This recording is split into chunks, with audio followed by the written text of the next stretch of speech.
Abre a sua Bíblia em Lucas capítulo 15. Eu só estou para avisar, nós estamos fazendo uma caravana em janeiro, dia 14, saímos para Israel. Então, se você quiser saber, tem informação, vai lá no balcão. Aliás, está muito fácil de ser pago isso. Irmãos, o texto, talvez o texto mais conhecido e amado entre todos. Mexe com a gente essa parábola. Quem já não leu, quem já não ouviu uma mensagem em cima desse texto?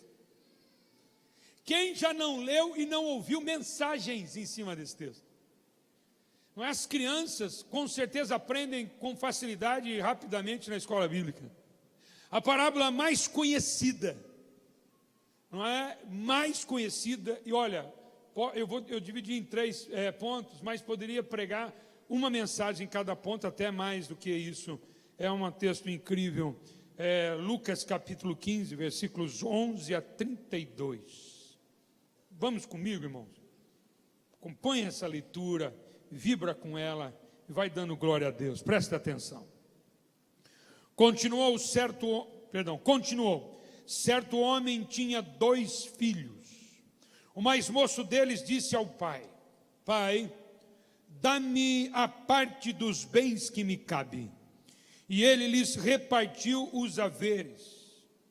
Passados não muitos dias, o filho mais moço, ajuntando tudo o que era seu, partiu para uma terra distante, e lá dissipou todos os seus bens, vivendo dissolutamente. Depois de ter consumido tudo, sobreveio àquele país uma grande fome, e ele começou a passar necessidade. Então ele foi e se agregou a um dos cidadãos daquela terra, e este o mandou para os seus campos a guardar porcos. Ali desejava ele fartar-se das alfarrobas que os porcos comiam, mas anote, irmãos, mas ninguém lhe dava nada, nem comida de porco. Então, caindo em si, disse: Quantos trabalhadores de meu pai têm pão com fartura, e eu aqui morro de fome? Levantai-me-ei e irei ter com meu pai, e lhe direi: Pai, pequei contra o céu e diante de ti. Já não sou digno de ser chamado teu filho, trata-me como um dos teus trabalhadores. E levantando-se foi para seu pai. Vinha ele ainda longe, quando seu pai o avistou, e compadecido dele, correndo, o abraçou e beijou. E o filho lhe disse: Pai, pequei contra o céu e diante de ti, já não sou digno de ser chamado teu filho. O pai, porém, disse aos seus servos: Trazei depressa a melhor roupa, vestiu, ponte-lhe um anel no dedo e sandálias nos pés. Trazei também e matai o novilho cevado, comamos e regozijemo-nos, porque este meu filho estava morto e reviveu, estava perdido e foi achado, e começaram a regozijar-se. Ora, o filho mais velho estivera no campo, e quando voltava, ao aproximar-se da casa, ouviu a música e as danças. Chamou um dos criados e perguntou-lhe: que era aquilo? E ele informou: veio o teu irmão, e o teu pai mandou matar o novilho cevado, porque o recuperou com saúde. Ele se indignou e não queria entrar. Saindo, porém, o pai procurava conciliá-lo. Mas ele respondeu a seu pai: há muitos anos que te sirvo sem jamais transgredir uma ordem tua, e nunca me deste um cabrito sequer para alegrar-me com os meus amigos.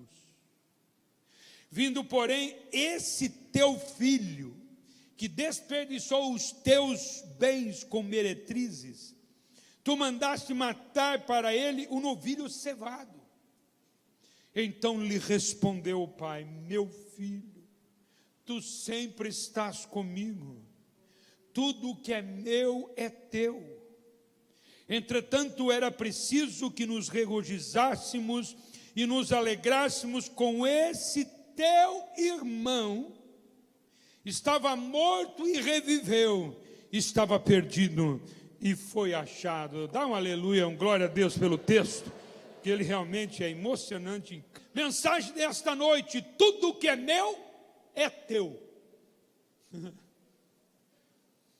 A frase que Jesus disse para o seu filho, seu segundo filho, seu filho mais velho dessa história.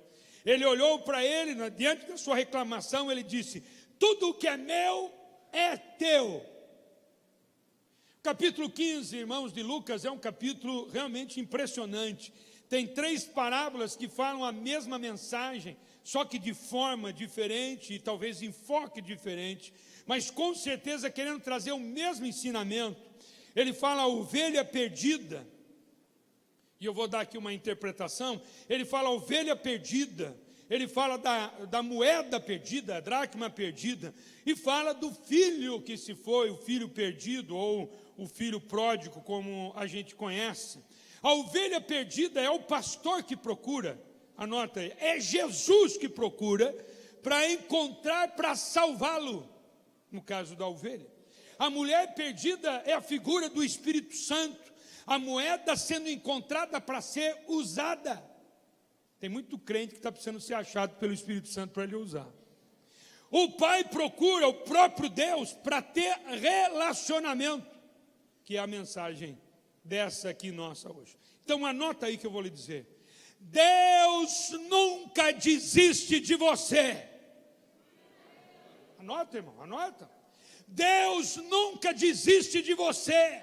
Se é para salvação, se é para um propósito na tua vida, e diga aleluia por isso, se é para ter relacionamento com você, o Pai nunca desiste de nós. Não importa a situação, não importa em como nós estamos, o Pai nunca desiste de nós. Parábola de hoje, nós vamos tratar do filho mais novo, nós vamos trabalhar o pai, depois eu vou trabalhar o filho mais velho. Então anota.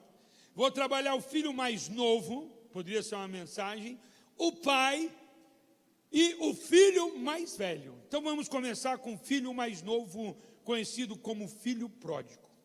É necessário a gente tentar entender as causas, as consequências, as causas, o que levou o filho pródigo a sair da sua casa.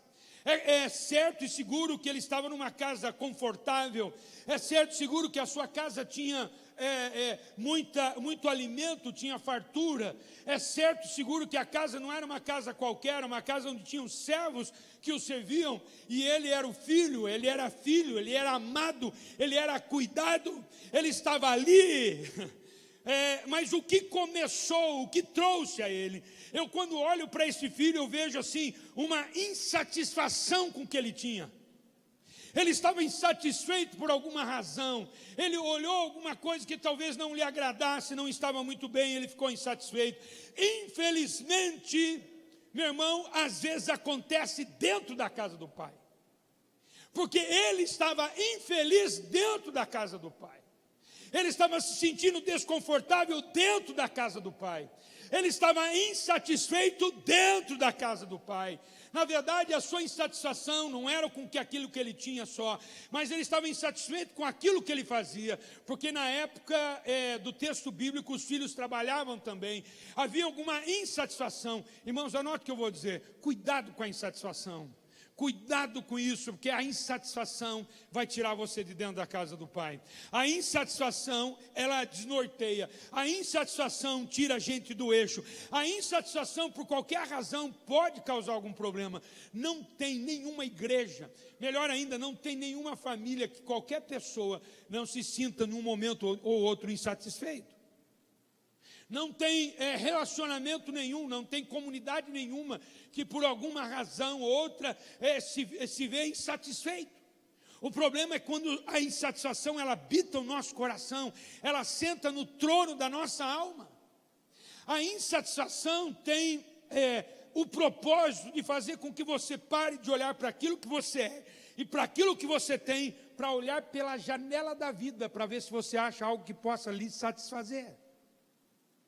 Porque quando você começar a olhar a janela da vida, você vai encontrar alguma coisa e você vai achar que isso vai te satisfazer. E aí vem um perigo enorme. Tem muitos cristãos, e mais ainda na nossa época, na nossa fase, onde tudo se vem à tona, tudo vem aos teus olhos. Você abre a internet, você vê todas as igrejas, você vê todas as famílias tirando uma foto, e sabe aquela foto de família feliz, ou aquela foto de igreja perfeita, e aí você diz assim, já não está mais perfeito. Cuidado com isso, irmãos, porque a insatisfação, ela realmente é um perigo muito grande. Me acompanha. Cuidado com conversas, cuidado com amigos. Eu vejo nesse rapaz que ele ficou insatisfeito, ele tinha conversas, ele tinha amigos paralelos, ele tinha pessoas com quem ele conversava, e as conversas não fortaleciam o sentimento que ele tinha para com a sua família, pelo contrário. Porque parece que a comida do vizinho é melhor que a nossa, né? Sim ou não? Às vezes eu estou subindo no elevador lá de onde eu moro, sinto o cheiro de uma comida, eu falei, vizinha, o negócio está bom, hein? Às vezes, quem mora em apartamento sabe disso, às vezes ele entra pelo elevador e, aliás, ontem à noite, cheguei em casa, o vizinho de baixo estava fazendo churrasco, fala a Deus, manda ele me chamar, mano. Mas às vezes não parece que a comida do vizinho é melhor que a nossa? Deixa eu contar uma coisa para você, pode ser a comida, mas o Pai não tem melhor do que o nosso. Vai comigo, igreja, diga aleluia, diga glória a Deus, e vai glorificando e prestando atenção também. Cuidado com isso, meu irmão, coisas que te levam para outros ares.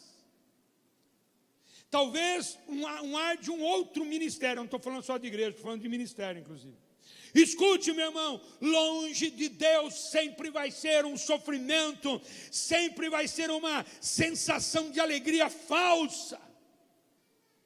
Longe de Deus é sofrimento, e essa sensação de alegria é falsa. Ouça, o diabo é um enganador, o pecado é uma fraude, e o mundo é uma ilusão completa.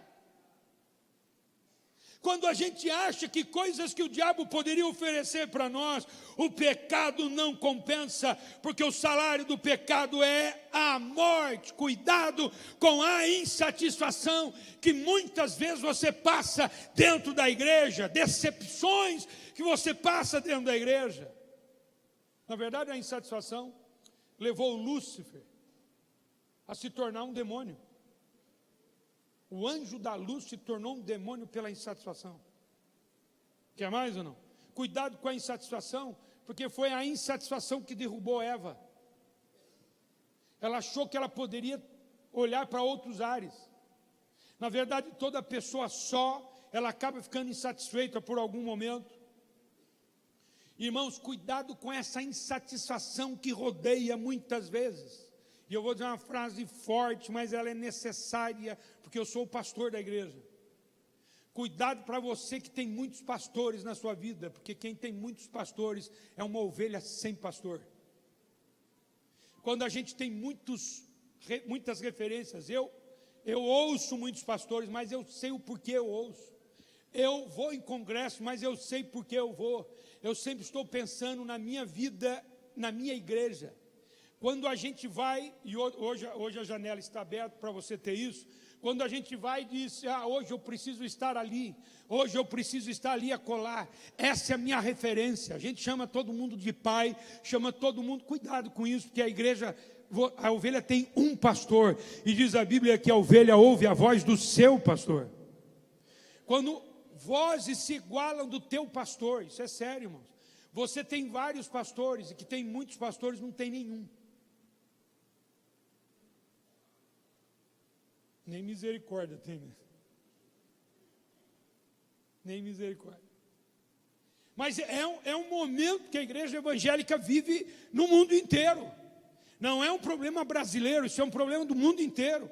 As ovelhas que vão aqui, vão ali, vão acolá. Pastor, o senhor está falando porque pastor é ciumento. Põe ciúmes nisso, irmão. Se o Espírito Santo é ciumento, por que eu não vou ser? Se o Espírito Santo tem ciúmes de mim, por que eu não vou ter de você? Mas não é só o ciúmes egoísta, é um ciúmes cuidadoso. É aquele que tem cuidado, porque sabe que coisas podem acontecer, irmãos. Tem muita igreja boa por aí. Tem muitos ministérios abençoados por aí. Tem muita casa servindo uma comida linda, maravilhosa. Mas não tem nenhuma igreja igual a casa de Deus, só isso. Teve gente que ficou até animadinha aí, ó. Viu? Ei, olha para mim, ó. Eu não estou dizendo que ela é a melhor, mas ela é a melhor para mim. Tem gente que olha para minha esposa e diz assim: eu não sei se ela é melhor. Não, pode não ser melhor para você, mas ela é melhor para mim. Isso se chama família. Família não se troca. Família é família. Na casa do outro pode estar tendo churrasco, ovo frito da minha casa com salada de tomate. Pega aí, irmãos. Pega a bênção, é melhor do que o churrasco do vizinho.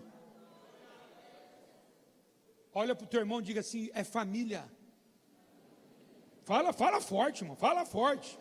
Fala com alegria, com convicção. Olha para mim, olha para mim.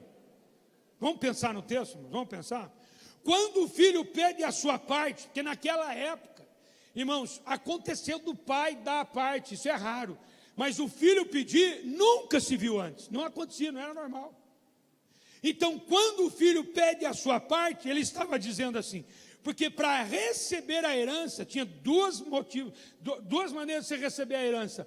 Ou o pai dava ela antecipadamente por desejo dele, ou ele tinha que estar morto. Quando o filho pede a parte dele, ele estava dizendo assim: pai, morre. Ele estava dizendo assim: pai, morre. Ou ele estava dizendo assim: pai, é como se o senhor tivesse morrido. Como é que um filho entra num estágio desse? Eu preferia que o senhor estivesse morrido. Então, quando ele pede a sua parte, ele diz: eu prefiro o meu pai morto. Na verdade, ele mata o seu pai no seu coração. E você concorda comigo que uma morte no coração nunca acontece do dia para a noite? Uma morte no físico pode, mas no coração não. Uma morte no físico pode acontecer, que aconteceu com o pastor Anderson. Pode dar um infarto ou coisa horrível igual aconteceu com ele. Mas uma morte no coração, ela é progressiva. Por isso que esse tipo de sentimento tem que ser matado no início. Matado, nossa. Tem que ser morto no início. Pode botar matado aí, não tem problema não. Quem está ouvindo, diga amém. Quem quer dizer misericórdia, diga misericórdia. Ó, presta atenção. O descontentamento pode levar você a um buraco sem volta. Pode levar você a uma terra distante. E eu que sou pastor há 29 anos, eu já vi muita gente que sai e não tem coragem de voltar. Gostaria de voltar, mas não tem coragem. Ou não tem coragem por causa do orgulho, ou não tem coragem pela vergonha, por alguma razão, mas não tem vontade, não tem coragem por vergonha ou por orgulho e não consegue voltar mais. Tem pessoas que entram numa situação dessa, que entram num buraco sem volta, e escuta o que eu vou dizer, e a culpa não é do reino, a culpa não é da igreja, a culpa não são de pessoas, a culpa não é do pastor, muito menos de Deus, é porque algo foi entrando no nosso coração, e a gente não tomou conta disso. Escuta, irmão, olha a frase, o diabo é um estelionatário. O diabo é isso. Ele promete uma coisa para você e na sequência ele te joga entre os porcos. Porque a intenção do diabo não é você mudar de família. A intenção do diabo é você mudar de filiação. A intenção do diabo não é mudar você de família. A intenção do diabo é mudar você de filiação. Quem faz a família são os membros dela. Qual é a igreja que você quer? Faça ela. Qual é a família que você deseja? Seja você. Qual é o ambiente que você gostaria? Começa com você. Porque a intenção do diabo não é tirar da igreja. A intenção do diabo é tirar da filiação, deixar de ser filho de Deus. Porque você mudar daqui para uma outra igreja, que lucro ele vai ter? Nenhum. Você vai para uma outra igreja. Qual é a intenção do diabo? Se esse tipo de coisa fica fácil. Eu estou dentro de uma família e essa família não me agrada mais, eu mudo. É fácil mudar hoje. Na verdade, nós estamos na geração do mudar, né? Muda, tão fácil. Irmãos, me acompanha porque o negócio vai ficar lindo no final. Vamos lá. Mas o filho voltou à casa do pai, diga aleluia. Ele se arrependeu, ele reconheceu o seu estado. Isso aqui é a coisa mais forte que tem. A gente vive também num momento, cuidado com isso, irmão, que a gente acha que é santo, é puro. A gente tem inclusive coragem de apontar o dedo para alguém. A gente olha, irmãos, se tem uma coisa preciosa na vida do cristão, se tem uma coisa preciosa na vida do cristão, é reconhecer as suas mazelas. Quando, pastor? Sempre.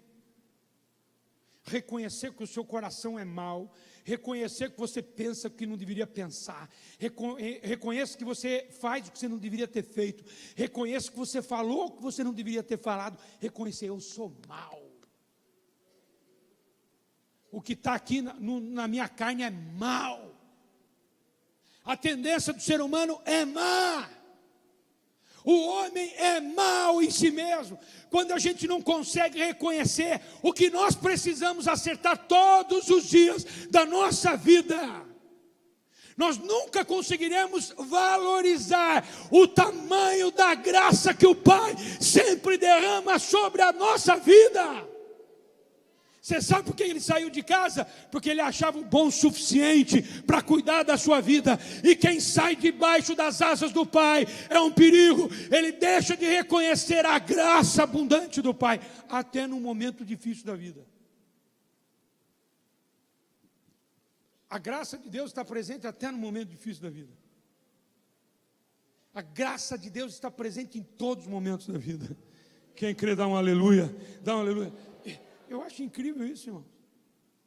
Porque quando você olha para você e vê que você não merece, que você é um pecador, tem alguém aqui que não é?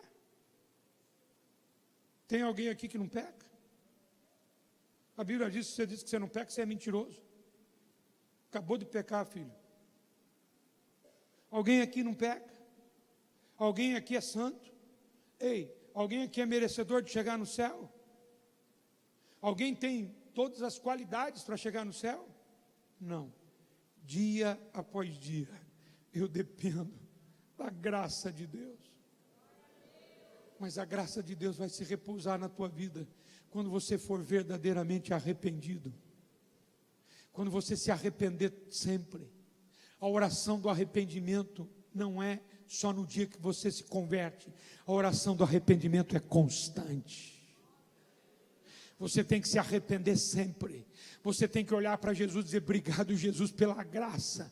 Obrigado, Senhor, porque hoje eu estou sentindo o poder da graça, do perdão em cima da minha vida. A graça superabundou. Aonde abundou o pecado, superabundou a graça de Deus. O arrependimento só acontece quando você descobre que você não merece a graça de Deus. Você percebe que Ele diz, Senhor, tenha compaixão de mim. Eu vou dizer para o meu pai, tenha compaixão. Não precisa me tratar como filho, mas pai, me dá um pouquinho do que o senhor tem, um pão, igual o senhor dá para os teus empregados.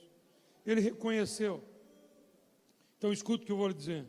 Sentimentos sem ação, sem atitudes, não soluciona, não resolve, não muda a vida de ninguém. Vou repetir.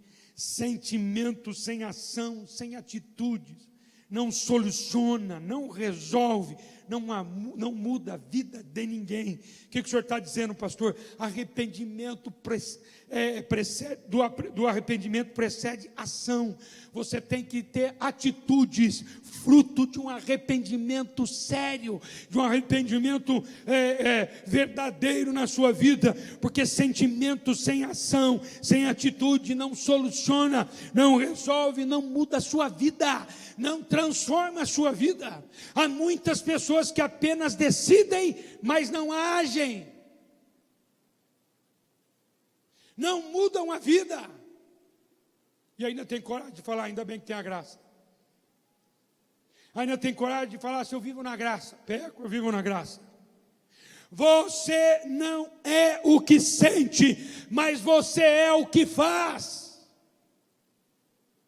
Você não se torna aquilo que gostaria pelo que sente, mas você se torna aquilo que você gostaria por aquilo que você faz. Às vezes você diz assim, ó, um dia eu vou mudar a minha vida. Um dia eu vou deixar meus vícios. Um dia eu vou me reconciliar com a minha família. Um dia eu vou perdoar alguém. Um dia eu vou voltar à casa do Pai. Um dia eu faço isso, eu faço aquilo. Levanta-te. Sai do teu lugar. Comece a agir. Vai trazendo práticas que realmente vão mudar a tua vida e vão levar você a viver aquilo que você nunca viveu antes. Pensa no que eu falei, irmão.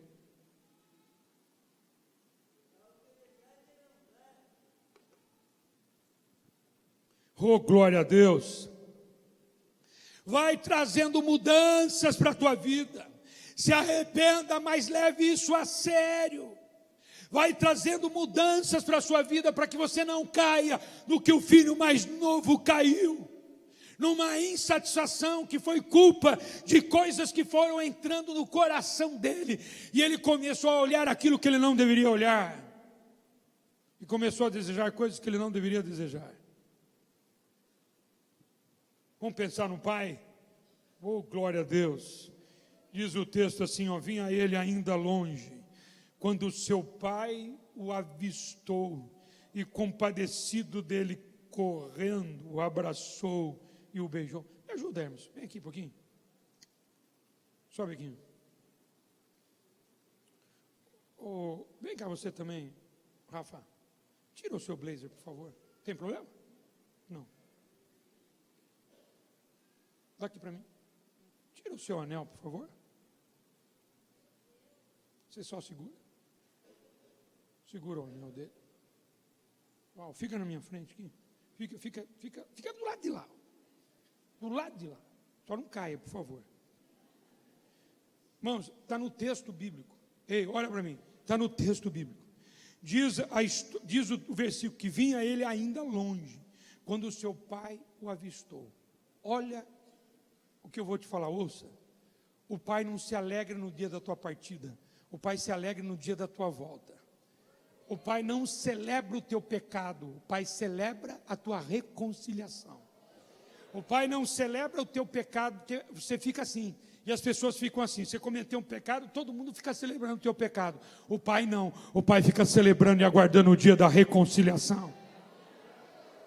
Diz o texto que ele estava sentado no caminho, ele estava esperando, ele tinha ansiedade. É provável que ele mandava algum servo para olhar o filho, é provável que ele sabia de alguma coisa, porque ele queria, ele procurava o pai, assim como o pastor procurava a ovelha, assim como a mulher procurava a dracma perdida. Ele também queria saber do seu filho, ele sabia das coisas erradas que ele havia cometido, ele sabia das coisas erradas que ele havia falado, ele sabia do desperdício que ele tinha tido com a sua vida, mas ele era pai. Levanta a mão e diga assim: Deus é pai, Deus é pai.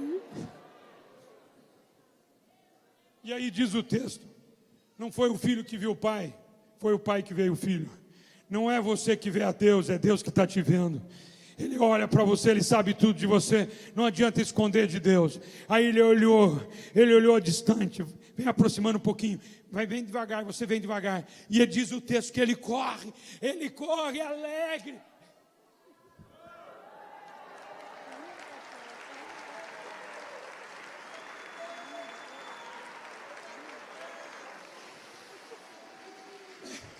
Fica aqui.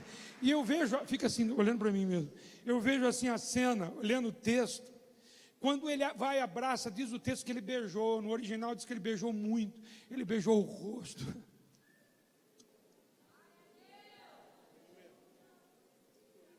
Ele beijou as mãos. Ele olhou para o filho sujo, fedido. Ele falou: meu filho. Enquanto o pai estava ali feliz, o filho começa a dizer: pai, pequei contra o céu, me traga a túnica, me traga a túnica. E ele falando, e ele estava falando, tentando, o pai não queria saber do que ele tinha para dizer. O pai já conhece o nosso coração, ele já sabia como ele estava vindo, porque o pai conhece o teu coração. Não adianta pedir perdão sem arrependimento. O arrependimento acontece muitas vezes de forma calada. É necessário pedir, confessar os pecados, é necessário, mas não adianta confessar sem que o coração esteja envolvido no arrependimento. Enquanto ele vinha falando, o pai estava feliz. Ele diz: me traz o anel, me traz o anel. Põe o anel no dedo. Ele estava dando a túnica para dizer: você é meu filho. Ele estava dando o anel para dizer: você tem autoridade. E ele estava dando sandálias para dizer: você não é escravo, você é filho. Você está livre, você está livre. Vou repetir. Ele estava dando a túnica para dizer: você é filho. Ele estava dando o anel para dizer: você tem autoridade. E ele estava dando a sandália para dizer: você é livre. Porque antes ele estava achando que ele estava prisioneiro dentro da casa do pai. Tem pessoas por aí que dizem que crente é prisioneiro da igreja. Mas nós somos livres em Cristo Jesus, o nosso Senhor. Obrigado, viu?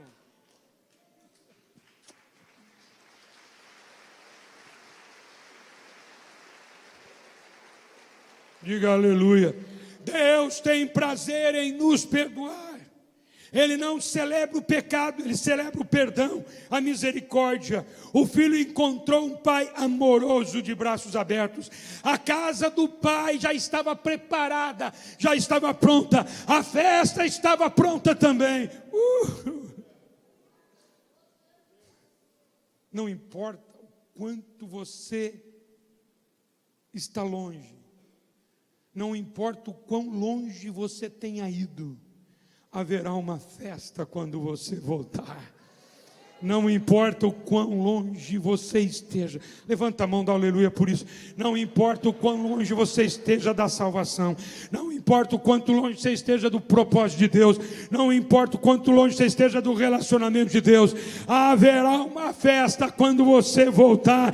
Haverá uma festa. Diga aleluia. É tempo de festa na casa do Pai. Sempre terá uma festa esperando você. Aleluia. Diga aleluia. Se não tem festa, por que você não está na casa do Pai? Se você está na casa do Pai, tem festa. Se tem festa, você está na casa do Pai. Se está faltando festa, está faltando você permanecer mais na casa do Pai. Se não tem festa, é porque você já não gosta mais da casa do Pai. Mas se você voltar a amar a casa do Pai, vai haver festa na tua vida, no teu coração. Porque na casa do Pai sempre tem festa. Vamos para o filho mais velho.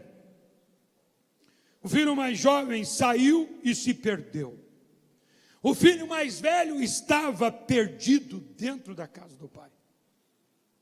Presta atenção. O filho mais jovem saiu e se perdeu. O filho mais velho, ainda que estivesse dentro da casa do pai, ele estava perdido. Há pessoas perdidas dentro da igreja. Elas não amam a Deus. Como consequência, elas também não amam o seu próximo. Tem crentes com coração amargurado. Tem crentes com coração sangrando, porque não conseguem perdoar. Elas não perdoam, estão perdidas dentro da casa do Pai. Se tem algo que nós temos que ter dentro da casa do Pai, é amar o Pai. E como consequência de amar o Pai, nós amamos as pessoas que estão à nossa volta. E quem ama exerce diariamente o ministério do perdão. Porque o ministério do perdão enaltece o grande perdão que nós recebemos em Cristo Jesus. Quem não exerce o ministério do perdão não consegue entender o perdão de Deus, não consegue entender o amor de Deus sobre a nossa vida. Um dia alguém chegou para mim e falou: pastor, eu fui ofendido. Que bênção, irmão. Por que bênção? Está na hora de você perdoar, para você entender como é que Deus foi ofendido pelo nosso pecado. E mesmo ofendido e sem merecer perdão, Ele vai lá e nos perdoa.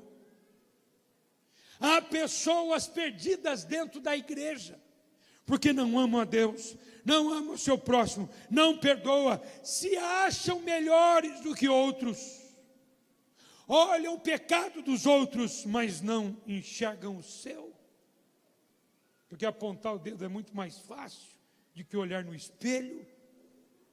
O pastor tem que falar isso, né, irmão?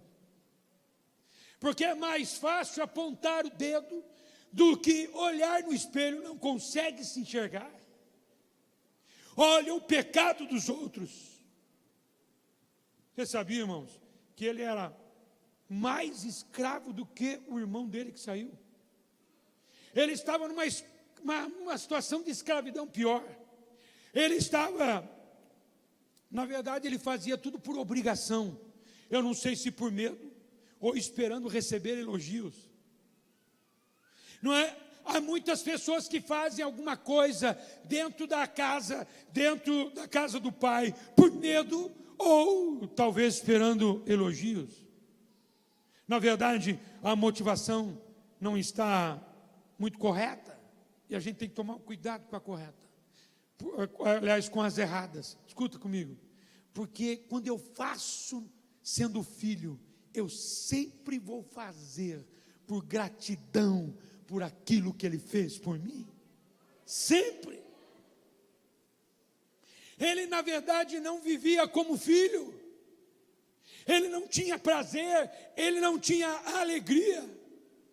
Escuta, nunca festejou com alegria, ele nunca festejou. Ele chega para o pai e diz assim: pai, você vê que o pai sai afora para falar com o filho, ele fica fora esperando o outro chegar, depois ele vai fora pegar o que estava dentro. E ele diz: pai, eu estou há tanto tempo contigo, e o senhor não me deu um cabrito. Aí o senhor pega o cevado, o cevado é aquele que era preparado para um momento muito especial de festa. O senhor pega o cevado e mata para esse teu filho que saiu. Olha comigo, olha para mim. Aí o pai olha para ele e fala assim: filho, você sempre esteve comigo, o que é meu é teu. Tem muito crente que não faz festa com aquilo que tem, que Deus te deu. Cuidado com isso. A gente não consegue fazer festa com aquilo que nós temos. Tem muita gente que não faz festa reclamando do que não tem, mas o que tem já seria o suficiente para fazer uma grande festa. Quer ver como é verdade? Quem tem um nome escrito no livro da vida aqui? Não, abaixo que eu preciso perguntar de novo, porque eu achei que ficaria mais interessante. Deixa eu fazer uma pergunta séria para você. Quem tem um nome, quem foi remido, lavado? O pai tirou você das trevas, você não era ninguém, você não era amado, você estava perdido, jogado na sarjeta, indo para o inferno. Aí você, não merecendo, veio Jesus e clareou a tua mente, o Espírito Santo clareou, e Ele escreveu o seu nome no livro da vida. Quem tem o nome escrito no livro da vida aqui? Levanta a mão, dá um aleluia.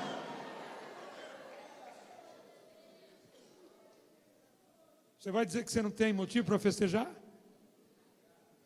Você vai dizer que você não tem motivo para festejar? Ele não festejou porque ele não quis festejar com o que ele já tinha. Ele tinha o cabrito à sua disposição e ele tinha a ovelha cevada à sua disposição. Tem muita gente que não celebra porque não quer celebrar, e ainda consegue dar desculpa porque não celebra. Vão comigo? Ele disse assim: esse teu filho. O pai responde para ele: porque esse teu irmão. Se tem uma coisa que a gente tem que preservar, e é um dos valores que eu amo da nossa igreja, é família. Esse aqui é meu irmão, essa aqui é minha irmã. Perfeito não é, mas esse aqui é meu irmão, esse aqui é minha irmã. Ele foi remido pelo sangue do Cordeiro. Eu não tenho direito de falar do meu irmão, eu não tenho direito de falar dos meus irmãos que estão comigo, das minhas irmãs. Eu não tenho direito, a não ser de falar assim: eu acredito em você, Deus vai fazer coisas na tua vida, mas eu errei, eu estou aqui para te ajudar, porque você é família, você é a casa de Deus, você é filho do rei, eu também sou, nós somos irmãos e irmãs, eu estou aqui para te abençoar. Tem alguém para você dizer do teu lado aí? Olha para a pessoa que está do teu lado, diga alguma coisa para ela. Diga alguma coisa para essa pessoa que está junto de você. Diga, vai firme, irmão, vai firme, porque você é filho de Deus e eu também sou. Festeja com aquilo que você tem.